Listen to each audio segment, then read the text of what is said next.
My name is Emily and I do historic costuming. Welcome to my channel. I first heard about Bootstrap dress forms from an old coworker of mine who liked to sew. She had heard about this company that would send you a custom pattern for a dress form to fit your body shape. All you had to do was provide some measurements and information on your body shape, and then they would send you this PDF. We were both really intrigued by this idea, but neither of us actually bought it. Now, about 2 years later, I'm at the point with my sewing where I think a dress form would actually be really helpful. I'm at the point in my 18th century gown project where a lot of the fitting needs to be done on the body, and so without a dress form, what I'll have to do is get a friend to help me out with that. Which is fine, but honestly, I kind of want the experience of doing it myself. I also really want to learn how to drape clothing, which you definitely need a dress form to do. Now, I could buy a regular dress form, but I am very short-waisted, and so I'm really skeptical about an off-the-rack dress form actually working out for me. And I've also started to hear a lot more in the costume community and from some people that I follow on Instagram about custom dress forms. So one of these ones that I've heard about more recently, besides the Bootstrap dress form, is from a company called Beatrice Forms.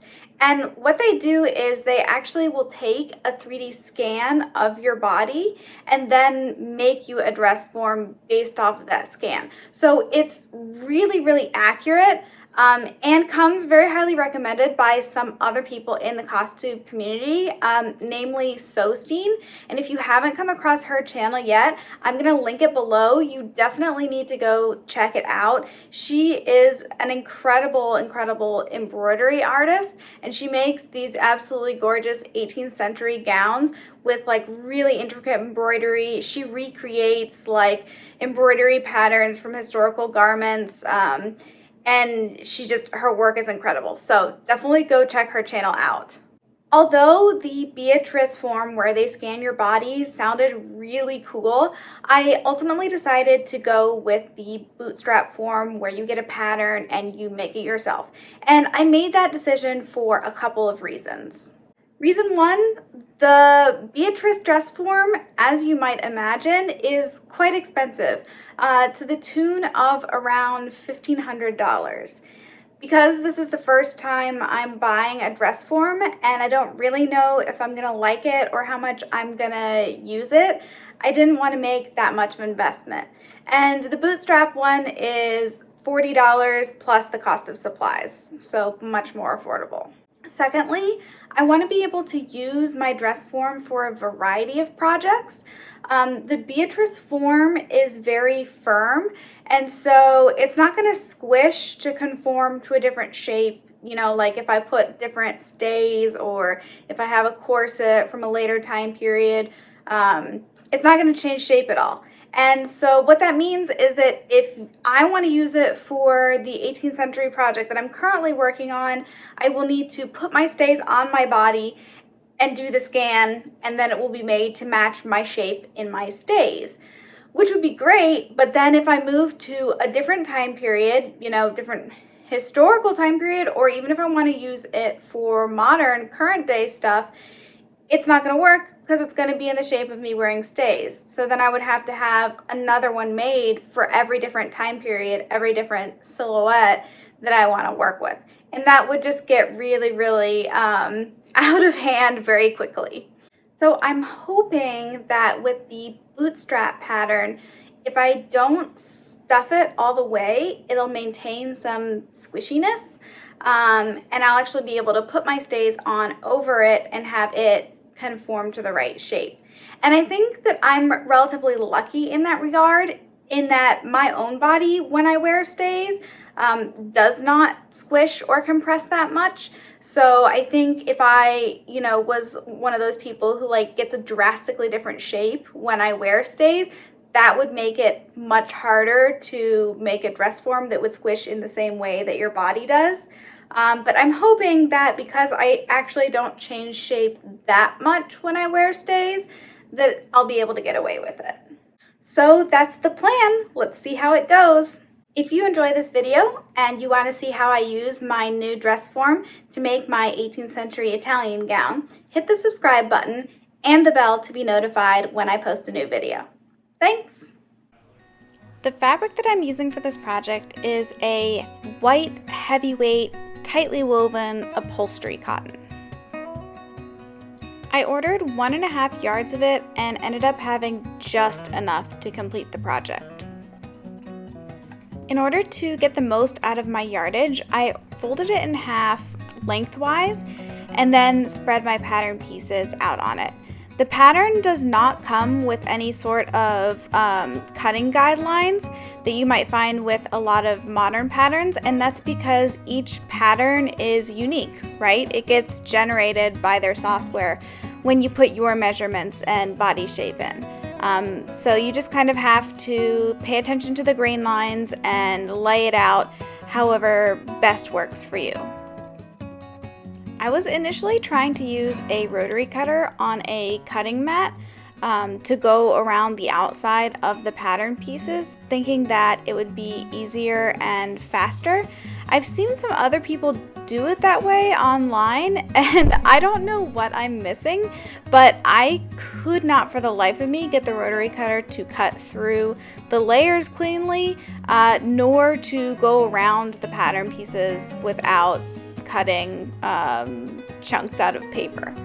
So I quickly abandoned that idea and went back to using scissors.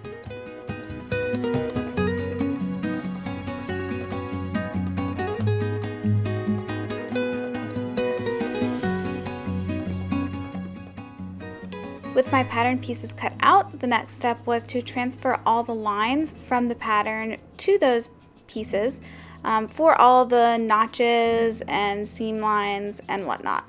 And this is the first time that I have done this for a pattern.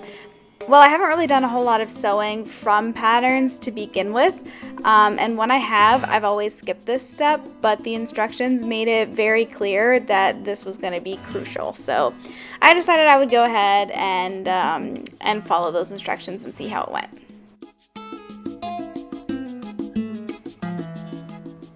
Next, I pinned together the side back to the back piece on both sides.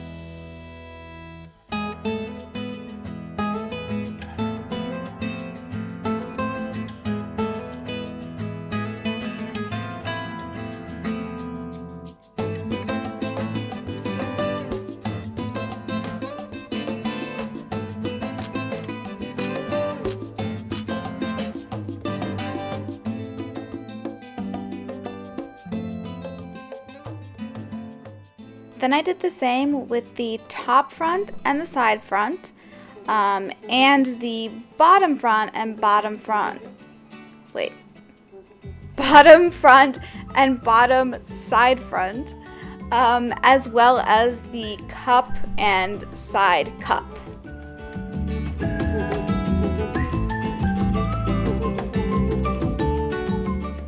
I sewed all those pairs together and then clipped into the seam allowance about every inch or so to really allow it to lay nice and smoothly over those curves.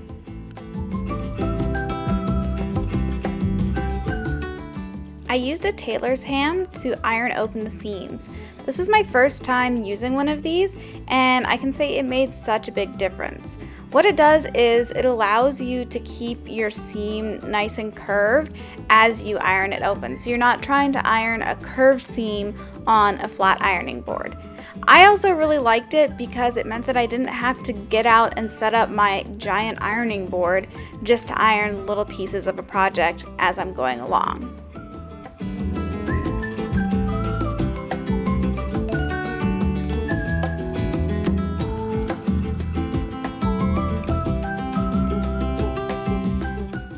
The next step was to attach the cups to the lower front pieces. This was a little bit tricky because you're attaching two curved pieces together and they don't really naturally want to curve in the same direction. So it took a lot of pins and a lot of just kind of like massaging the fabric along the bias there. Once those were in, most of the other seam lines were straight. It was just attaching the bottom fronts to the top fronts and then attaching each of the front pieces together, each of the back pieces together, and then sewing the seams up the sides. I did also realize once I had it together and could kind of see the overall shape of it that the boobs were going to end up being way too big, especially like on the underside. They just really weren't going to match the shape of my own.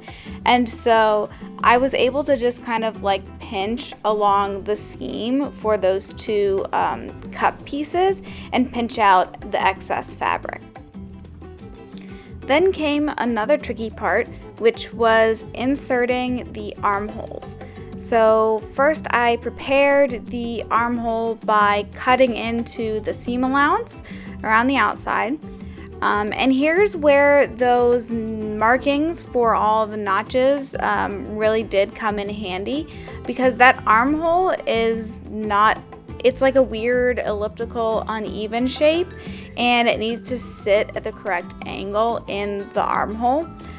So lining up all those markings here really did make it much easier to get it correct. But here again, it just took a lot of pins to get it in place, and really having snipped those into the seam allowances beforehand to like get the fabric to splay out around it, I guess. It was also really tricky to sew this part because it was such a tight curve and it was just really hard to get both layers of fabric to lay nice and flat together. So I had to go really slow. There was a lot of like readjusting of all the little like fabric folds that started happening. And I'll admit that my finished product is not perfect. There's definitely some wrinkles and some gathers where there shouldn't be, and the armhole probably like goes in a little bit further than it should, but it's not enough to make a huge difference, and I'm pretty happy with the end result. Another thing that made the armholes tricky was that you had to add pieces of cardboard to reinforce them. And so here you see me tracing out those armhole cover pieces onto the cardboard and then cutting it out. And I actually made a little mistake when I did this. The pattern comes with two different armhole pieces. One is the cover that you use for the fabric, and then one which is the same shape but a little bit smaller, which you're supposed to use to cut out these pieces to insert. So I did actually have to go back and redo this once I realized my mistake.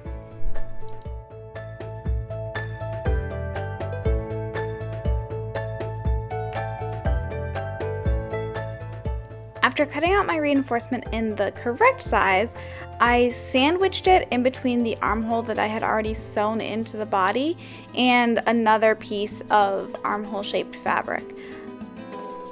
Then I hand stitched it in place because it just seemed way easier than trying to sew it on the machine. And I did this quite sloppily because it's going to be on the inside, no one's going to see it. As long as it keeps that cardboard piece in place, we're good.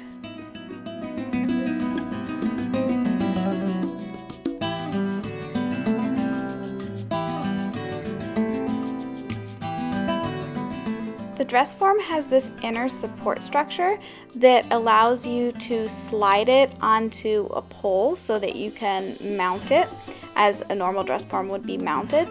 And so what I'm doing here is just sewing vertically down that inner support structure, making it the same size as the diameter of the tube that I'm going to insert it on. Now I'm just sewing a couple of zippers into the cover that will go on the very bottom of the dress form. There was also this whole process of inserting that interior support structure into the inside of the dress form and sewing it down. Honestly, the pattern instructions for that part were really confusing and straight up missed a couple of very critical steps. I ended up having to do some Googling and found a variety of other people's blogs from when they had constructed this to help me figure it out. But I didn't get any footage of that process because I was just really frustrated at that point and just wanted to get it done. I will, however, see if I can find the one blog that I found super helpful, and if I can find it again, then I'll add it to the description below.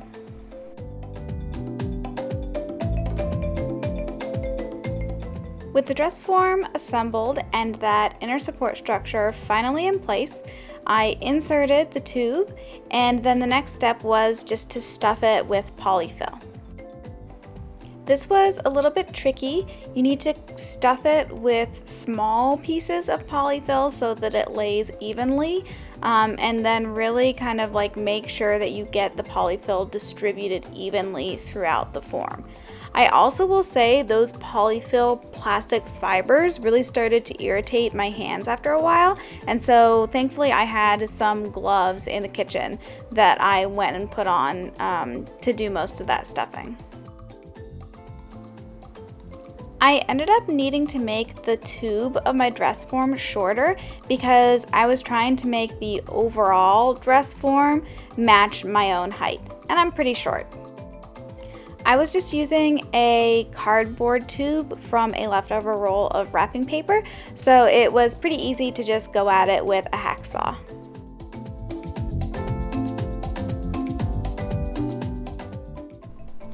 So what do you think? Does it look like me? It's certainly closer than I'd be able to achieve with a standard dress form. I'm really happy with how it turned out. This is the closest I've ever been able to get with a dress form. I'm really excited to working with it and using it, learning how to drape with it, and using it for my 18th century project. I've already put my stays on it and tried those on, and it really does work to kind of be like that squishy form to conform to my stays. So I'm really happy with it. I think it's going to be exactly perfectly what I needed.